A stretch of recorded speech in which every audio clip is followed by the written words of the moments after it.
change in the fundraising sector has never been greater. But innovations in technology are evolving faster than our ability to understand them. Are these advances good or bad? Do they have unintended consequences? And what is the application to the global fundraising sector? That's what we're here to find out. Welcome to the Fundraising AI podcast, your up-to-date resource for responsible AI for the global fundraising community, hosted by Nathan Chappell and Scott Rosenkrantz. Hi, everyone. Welcome to episode 32 of the Fundraising AI podcast. We are so excited to be here today. Scott Rosenkrantz and I are here with a special guest, someone I've known for, we didn't even rehearse this, quite a while. Let's just say that. We'll say quite a while. Brittany Shaff is in the house with us, I guess virtual house, to talk with us today about AI in marketing, communications, content marketing, all these things, which is really her specialty. I think if I think back, Brittany, keep me honest on this. We both followed each other for quite a while. We both grew up actually pretty close to each other near the Valley, which if people aren't from California, do they know the Valley if you're not from California? I don't know. First of all, hey everyone, Nathan, Scott, thank you for having me here. Hey, Brittany. I don't know if people outside of California know the Valley, but maybe if you watch like Saved by the Bell. Yeah, that's what I know it from. Oh, Scott. Oh, yeah. Yeah, I'm not from California. I know it from Saved by the Bell and Valley Girls, which I think was a little bit before my time, but I know of them. So I wasn't going to date myself in that, but Nicolas Cage, Valley Girls, that whole thing. So yeah, the Valley is like a real thing. And we grew up a stone's throw away from each other. So Brittany, we've known each other for a long time. You're an insanely smart, talented individual that's done amazing things in your career. We're going to put a link to your LinkedIn profile so people can connect with you and learn more about you. But really, I think what you've emerged over the last couple of years is really this very clear understanding around where nonprofits are going, how they're leveraging, technology, we'll just say for now, and then we'll talk about AI to essentially amplify their message, amplify their brand, amplify their products. And you've been on both sides, right? You've been in the consulting side, obviously now with Shaff Fundraising Group. But you've been in-house for, how many years were you in-house? Quite a few. Almost 2 decades. Yeah. Yeah. So you know what you're talking about. And then working with an AI vendor in between before starting your own consulting firm. I did. I feel also like both of you should come with me to every meeting because both of you are just hype people. Like, thank you so much for all of those kind words. I just want to have you come with me everywhere. That's all this episode's going to be. Just pretty hype. Much. Everyone settle in for this. Yeah, I started Shaff Fundraising Group 2 years ago. And before that, yes, I worked and oversaw product and marketing for an AI fundraising product. And then before that, yes, I spent about 2 decades working in advancement, nonprofit, healthcare, academic medicine, higher education, and now running Shaff Fundraising Group. Yeah, I can't believe it's already been 2 years. And I can guarantee you that if we went with you to all of your meetings, efficiency would go like through the roof in a downward spiral. So we would get nothing done. You would get things done, but it would inevitably end with fistfights and you being really pissed at us for actually messing around and not getting stuff done. So that crystal ball is pretty clear. There's only one way to find out. Yeah, I'm with Scott. There's only one way to find out. Let's just try it. Let's just try it. Yeah. All right. Well, it's so great to have you, Brittany.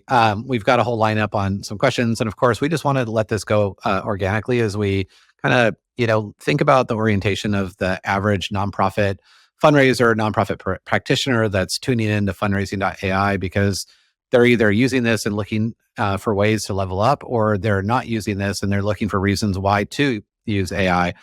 We kind of end up hearing from both ends of the spectrum. So Scott, why don't you just kick us off? Yeah. So you've been in the field for a while, right? And when we were working together, when you were back in a shop, we were building an AI model for you. Then you went to an AI vendor. And then that was all before this new age of AI with Gen AI. Now, Shaff, you're a consulting firm. How have you seen AI change the landscape of nonprofit fundraising? Yeah, I mean, it's a good question. I think we think of AI right now as a moment of time, but those of us who have been working in language models for years and decades, even I think of it as like decades, long removed, right? But if we're looking at how many the integration of AI has changed the landscape of fundraising, and nonprofits in general, I think it's really done it by automating donor outreach, personalized communications, and predicting donor behavior with, I would argue, unprecedented accuracy. And I think it covers now all departments, divisions, whatever you want to call it, within advancement or university relations for an education model, et cetera. It's really enabled nonprofits to do more with less, enhancing their impact without stretching their resources, which we all know are already thin. I would argue that that AI isn't just a tool, which is generally what we refer to it as, right? But I wouldn't say it's a tool. I think it's actually a game changer for sustainable growth in our sector. Yeah, no, it's so well said. It's interesting when you're talking about things like efficiency and driving performance, and both, on the predictive side, which is where Scott and I met each other back in the day. And actually, that's the work that you were doing when I think we first met, a lot of predictive AI. And you're right, it has gotten so much better. I mean, we think about 2017, even when I started in the ML space and Scott and I met each other, to today, faster, much, much faster to build, much more transparent and much more accurate, and actually much less expensive. So like all those things in a matter of 5 years have occurred fairly rapidly, to be honest. And so I think this advent of generative AI is just this game changer where you're taking these predictions, distilling lots of data down into little bits of information, and then you're activating those predictions with things like generative AI. But you and I, you know me enough to know that I get bored easily, and I like to think about things in the future, and I probably worry about things in the future more than the average person. So not the best person to hang out with to have a beer unless you're looking to be depressed. But this area that I think is fascinating, it's an area that you've worked in for quite a while, SEO, and I'll want you to describe what SEO is. I started working in SEO in 1997 when I built my first .com and literally had to learn to code HTML so we could build a website, and started doing some consulting on SEO. But we've moved almost instantly into an era of SEO merged with GEO. And these are probably new terms for a lot of people on the podcast, but it'd be great if you kind of break those down. And even, what we should do is put a link to a paper that you and I kind of co-authored on this topic as we're thinking about where the future is of search and things like that. So are you cool with breaking those down? Yeah. And we could just talk about it a little bit. Yeah, let's do it. Before I start, I will admit that you are actually super fun to have a drink with and hang out with. Not that Scott isn't, but just for everyone who's listening. There's one person out there. Thank you. You're welcome. I'm that person. But yeah, let's talk about SEO and then let's shift into GEO. So let's just define these terms because they're loaded. So SEO is just search engine optimization. That's it, SEO. It's a really long word and marketers really don't like long words. So we just abbreviate everything. So SEO. And if you're wondering how it is and how it works, think about your browser of choice. Whatever that browser is on your phone, your laptop, desktop, tablet, whatever device you're using. And every time you search for something in said browser, that's SEO as a user. You're searching for something organically. You are the user searching for it. On the other side of it is the company or organization or product that you're searching for, right? That's what you're looking for when you search in a browser. And so on the flip side, those companies or organizations or nonprofits are going to try to match your search terms with content on their website. They want you to come to their site just because you also are trying to go to that site. So if you search something like blue shoes, blue high tops, which is something I actually searched for this morning, I want to look for only websites that are going to give me that result. I don't want a site that's going to give me pink high tops or flip-flops or a blazer. I want just that one thing, right? And so what SEO is trying to do is match the key terms that a user puts into a browser and a site that they actually go to. So how does that work with GEO? So let's define what GEO is. So GEO is generative engine optimization. I remember like 5 seconds ago, I said we don't like to use big words. We abbreviate. GEO is a great abbreviation here because that is long. So how GEO works specifically for nonprofits is it's all about leveraging AI to create content, again, that resonates with your audience. But it's doing so at a much higher scale now. It's ensuring that your content is not just seen, but specifically acted upon. So for nonprofits, this means that using AI to tailor messages that inspire action, whether it's, I don't know, make a donation, or as a volunteer sign up, or sharing content even, is able to do so at scale. So on a large scale, we don't really, again, need to look very far to see how GEO impacts our daily lives. That browser example is a great one. Let's just talk about one of the largest browsers that exists that starts with a G, right? And so... Never heard of it. Never heard of it. Yeah. Right. So recently, Google changed its entire algorithm structure centered on GEO, right? So it impacts both the user and the digital marketer or the nonprofit, whoever is responsible for sticking some content on a website, right? So for organic marketing, again, that SEO, that searching of content on a browser, AI-driven search is going to now prioritize content that is not only relevant, but is also specifically rich in content.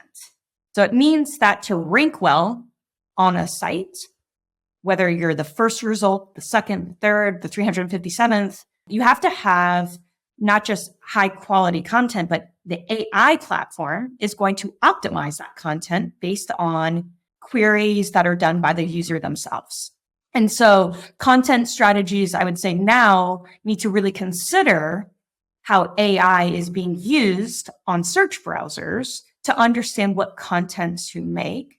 So that way, when you're creating a website, a campaign website, a giving site, etc., that your content is not just coming up, but is actually going to have a summary that can pull so the user can action it.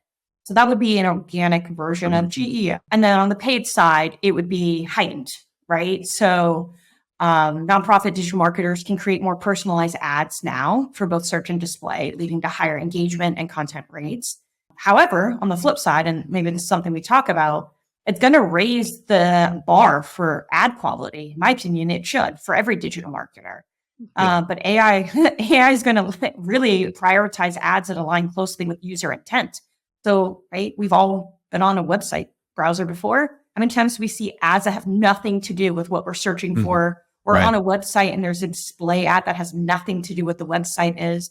That's all going to change. So I always like to tell our partners at SFG, think of like GEO as the next evolution of content marketing, where AI can craft the perfect narrative for every unique donor and prospect.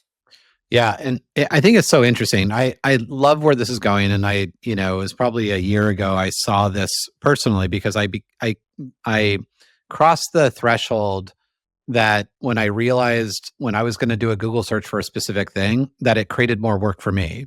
Like there was a day where I was like so comfortable with generative AI that I realized if I do this the way I used to do it, that means I would get all these incredible, like lots of different links from lots of different companies, lots of a clickbait, whatever. And I have to scroll all the way down to find out the ones that were real, that really applied to me.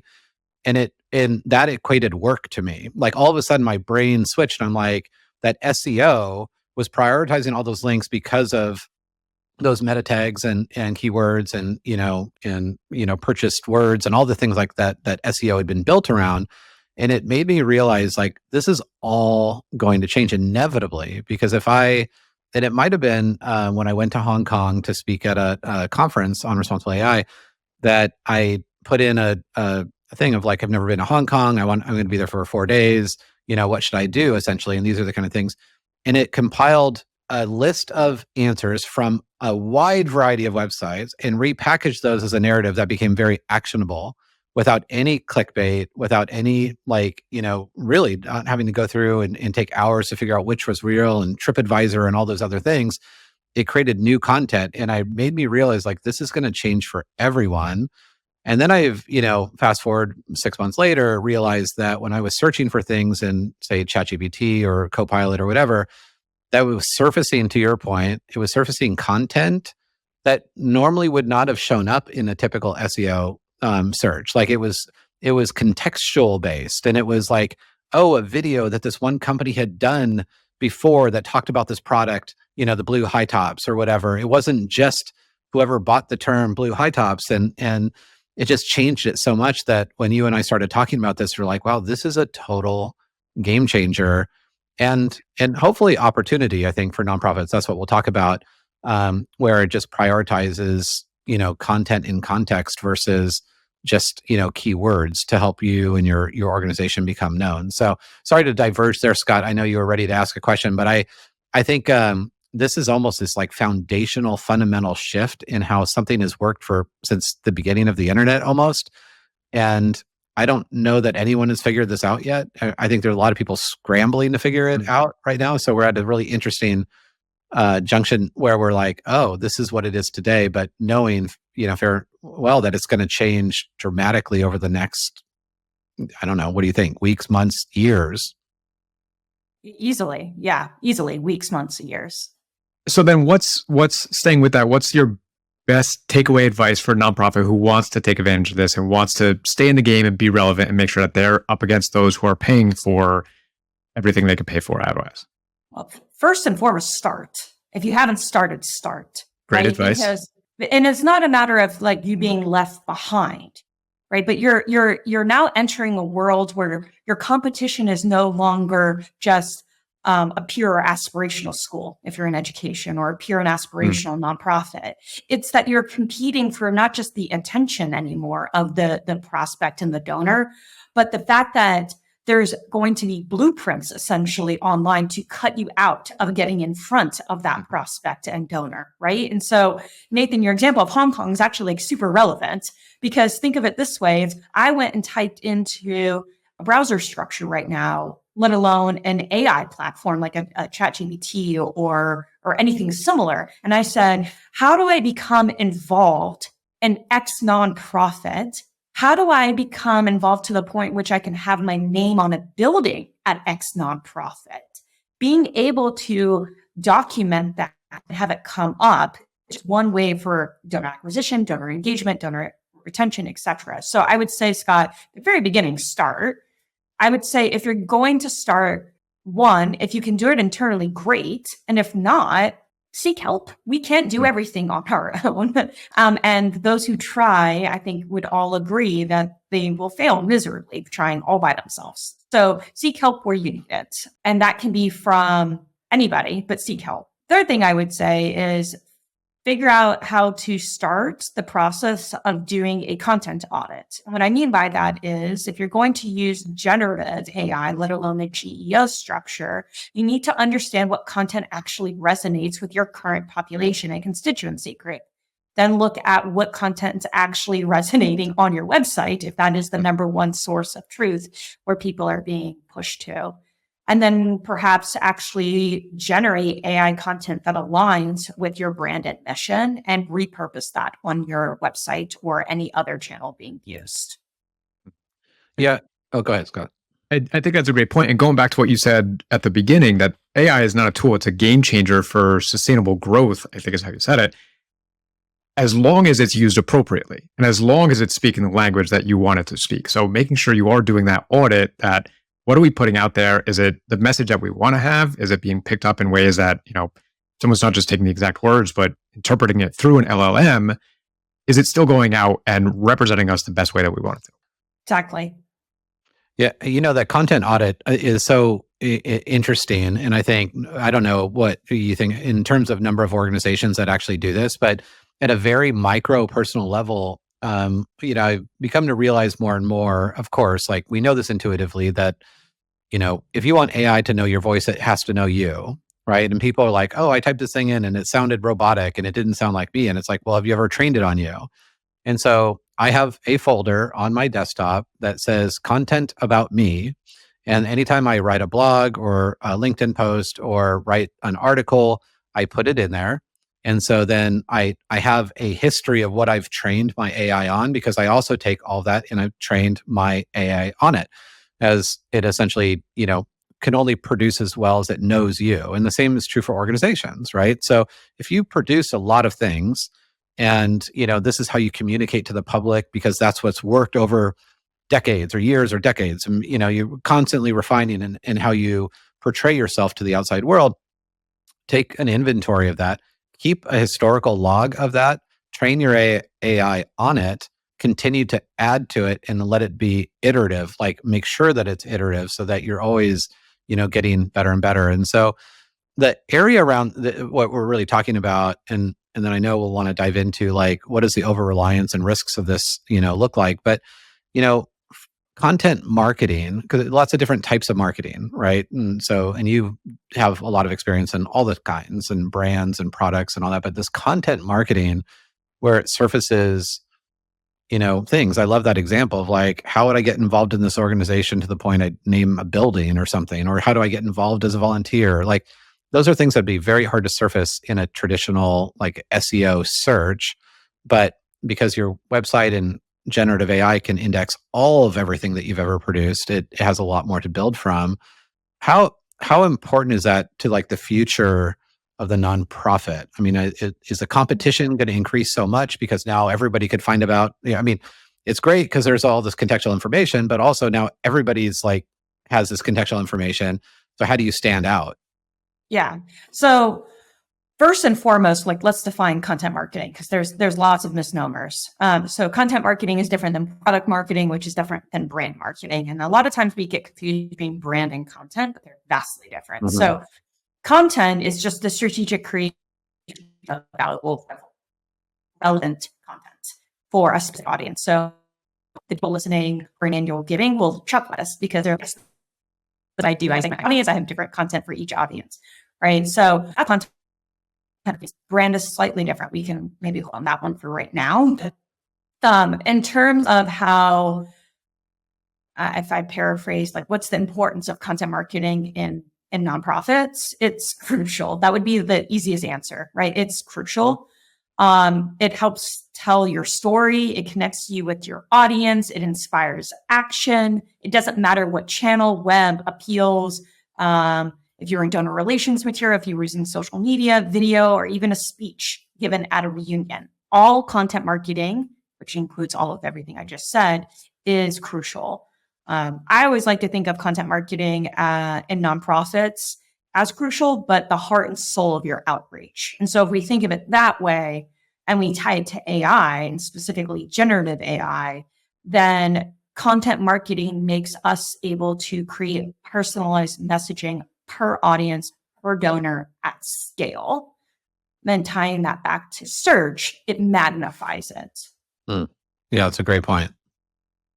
So with all the power that AI can do, all the different tools and applications, I could see how a lot of people might over rely on it, right? Which Nathan, you were referencing earlier. So we often talk about this, just because you can, does that mean you should? Where should we draw that line in marketing of let's use AI for this?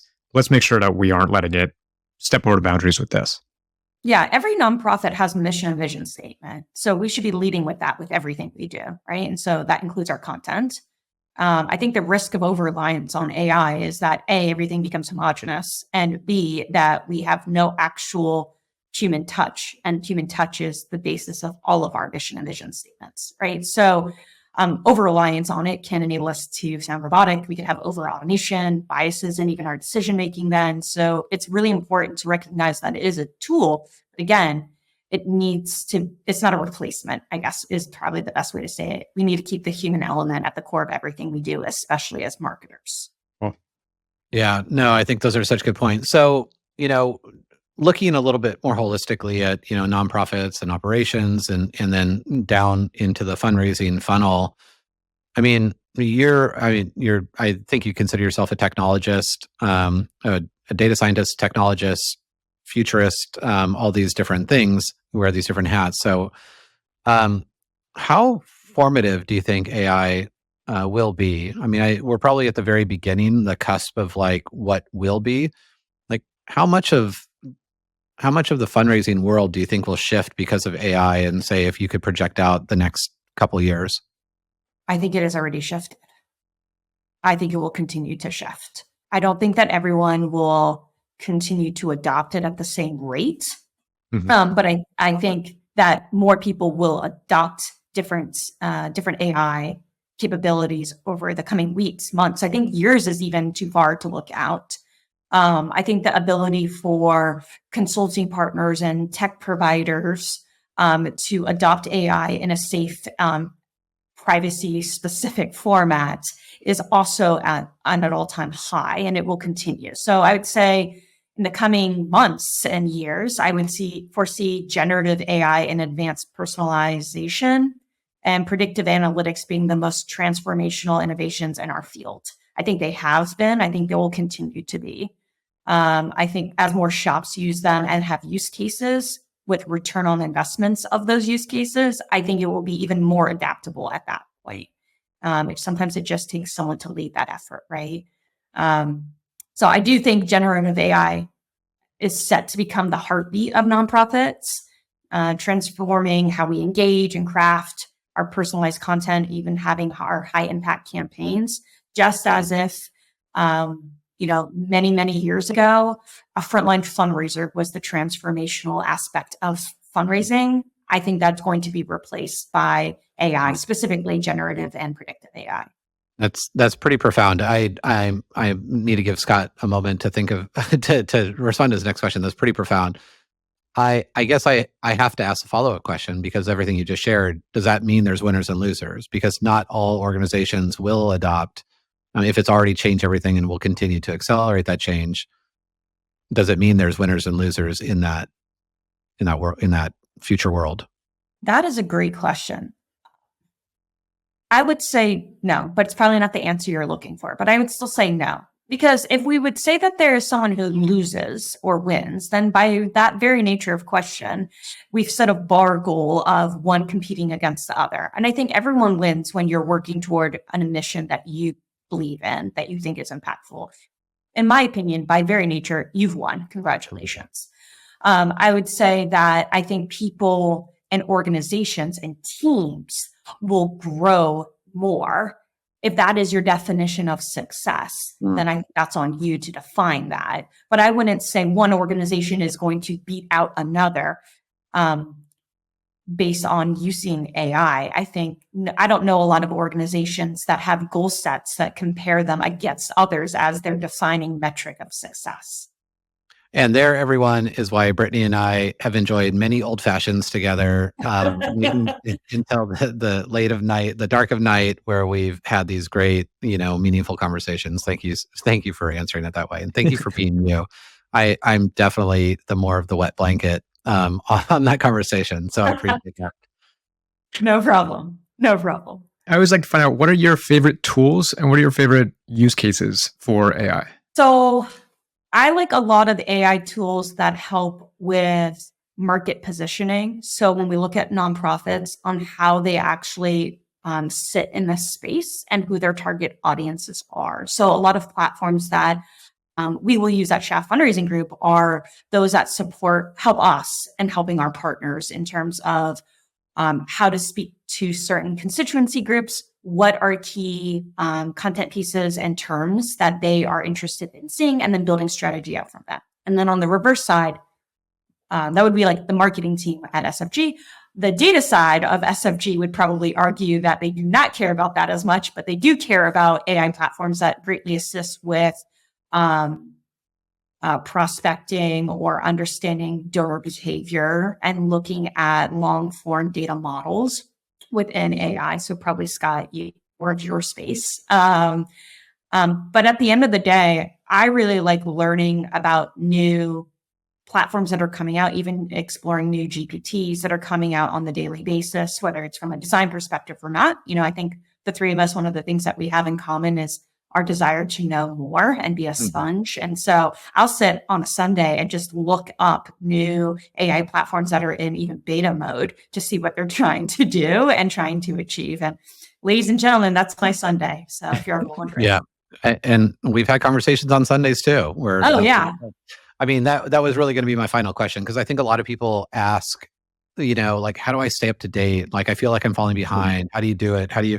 And, of course, Scott and I, and you, like, we read a lot, we learn a lot. I think what you're reflecting is this curiosity, right? This, like, just to remain curious.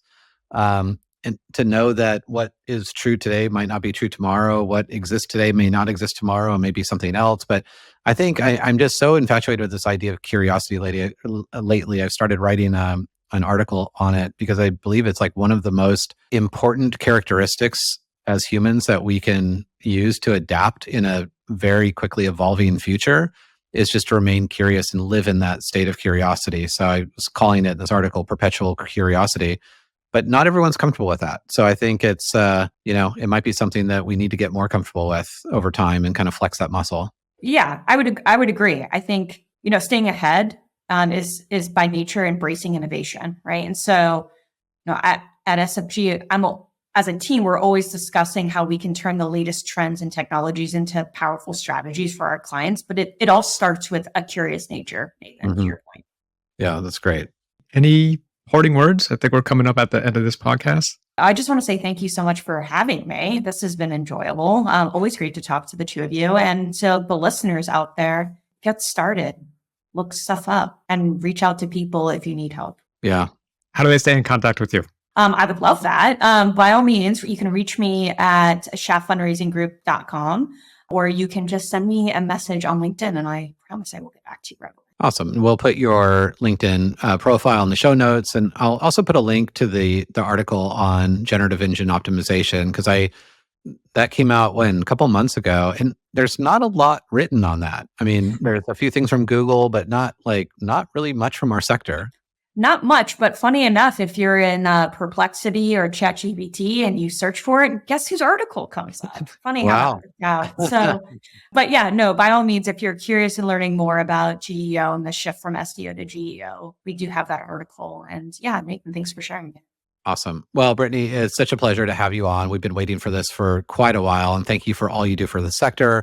Thank you also for serving as an advisor on the Fundraising AI Advisory Council.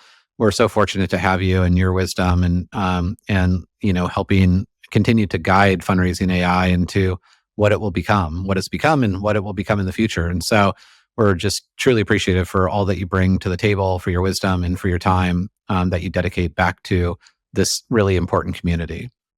Thank you all. Thank you for having me. And it's been fun. Let's do it again.